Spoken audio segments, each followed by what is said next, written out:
Anne Boleyn's story in The Private Life of Henry VIII lasts only minutes.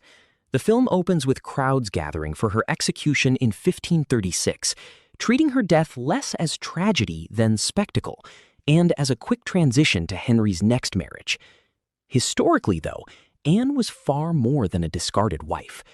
Henry's obsession with her lasted 7 years and helped trigger England's break with Rome and the English Reformation itself. Anne divided England like few queens ever had. Catholics condemned her as the woman who led Henry away from the old faith, while reformers praised her as a champion of religious change. She kept an English Bible in her chambers and protected Protestant thinkers at court. Her downfall remains deeply controversial. Accused of adultery, incest, and treason, Anne denied every charge before her execution at the Tower of London. Most historians today believe the accusations were fabricated to clear the way for Henry to remarry. Jane Seymour receives perhaps the film's least flattering treatment.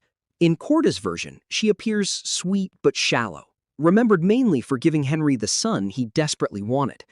The film even compresses history for dramatic effect, implying Henry marries her almost immediately after Anne Boleyn's execution. In reality, the marriage took place days later. Historically, Jane was far more politically aware than the film suggests. She carefully cultivated an image of obedience while quietly influencing Henry behind the scenes. She helped reconcile him with his daughter Mary and even attempted to plead for mercy during the Pilgrimage of Grace. In 1537, Jane gave birth to Edward VI, Henry's only legitimate surviving son, but died just 12 days later. Henry never entirely recovered from her loss and later chose to be buried beside her. Anne of Cleves becomes the film's comic masterpiece. Played by Elsa Lanchester, she outsmarts Henry, humiliates him at cards, and cleverly escapes the marriage with wealth and dignity intact. The real story, however, was far more awkward than comic. Their marriage was arranged for political reasons, and Henry was disappointed from the moment they met. One early meeting became especially embarrassing. During the Rochester fiasco, Henry secretly approached Anne in disguise, expecting her to recognize him and respond flirtatiously, a popular romantic court tradition at the time. But Anne, who spoke no English and knew nothing about the English custom, failed to recognize the king at all, badly bruising Henry's ego from the very beginning.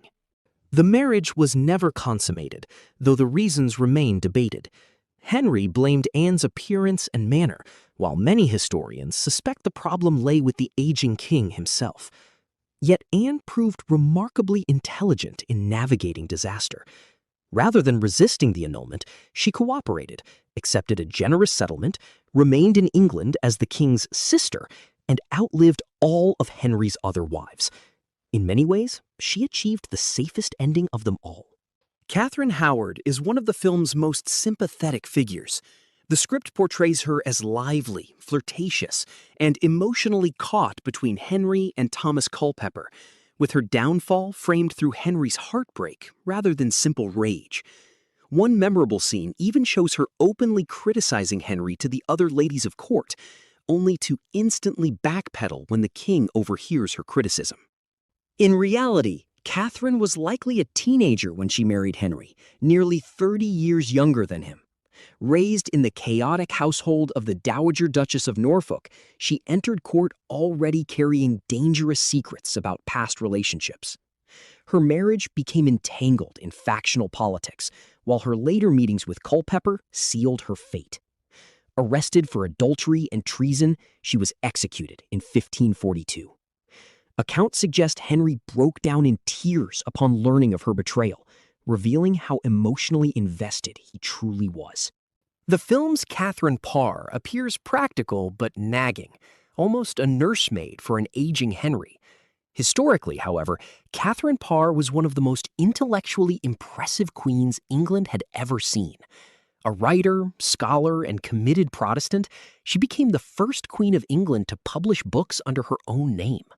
Parr played a crucial role in stabilizing Henry's fractured family, helping educate Edward, Mary, and Elizabeth. But her intelligence also made her dangerous at court. Her religious views nearly led to her arrest for heresy in 1546. She survived only through careful diplomacy, convincing Henry that their theological debates were merely meant to distract him from pain during his failing health.